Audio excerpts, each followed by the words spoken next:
आपका इसमें बड़ा फायदा होगा जी, आपको बड़ा कमीशन मिलेगा।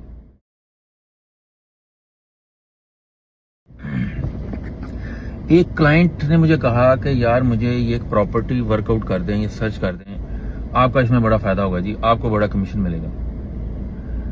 तो मुझे इससे बात याद आई कि आप किसी रेस्टोरेंट में खाना खाने के लिए जाते हैं तो क्या आप अपनी भूख मिटाने के लिए जाते हैं, रेस्टोरेंट वाले को फायदा देने जाते हैं? या आप कोई शूज परचेज करते हैं तो आप उस दुकानदार को फायदा देते हैं, या आप अपने फंक्शन को अटेंड करने के लिए नए शूज परचेज करते हैं?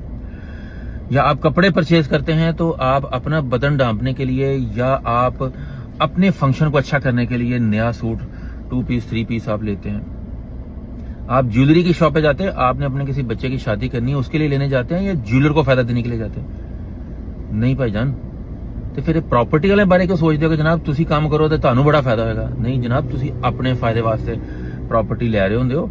डीलरां दे उत्ते एहसान ना चढ़ाया करो, प्रॉपर्टी रियल्टर्स दे उत्ते, कंसल्टेंट दे उत्ते एहसान ना चढ़ाया करो कि जनाब ਤੁਹਾਨੂੰ बड़ा फायदा होगा। इधर बराए करम जिन्ने इन्वेस्टर ने, जिन्ने डीलर, जिन्ने है, इस सिर्फ इस वास्ते हुंदा है कि साडे डीलर भरा जिहड़े ने ना उन्होंने अपनी वैल्यू आप डाउन की है। अपनी वैल्यू आप करो। दुनिया का सब तो बड़ा बिजनेस प्रॉपर्टी बिजनेस है। ਤੁਸੀਂ ਆਪਣੀ ਵੈਲਿਊ ਆਪ ਕਰੋਗੇ ਤੇ ਤੁਹਾਨੂੰ ਕਸਟਮਰ ਵੈਲਿਊ ਦੇਗਾ। ਅਦਰਵਾਈਜ਼ ਤੁਹਾਨੂੰ ਇਹ ਕਹੇਗਾ ਜਨਾਬ ਤੁਸੀਂ ਇਹ ਕੰਮ ਕਰੋ ਤੇ ਤੁਹਾਨੂੰ ਜਨਾਬ ਬੜਾ ਫਾਇਦਾ ਹੋਏਗਾ। ਬਚੋ ਇਸ ਚੀਜ਼ ਤੋਂ।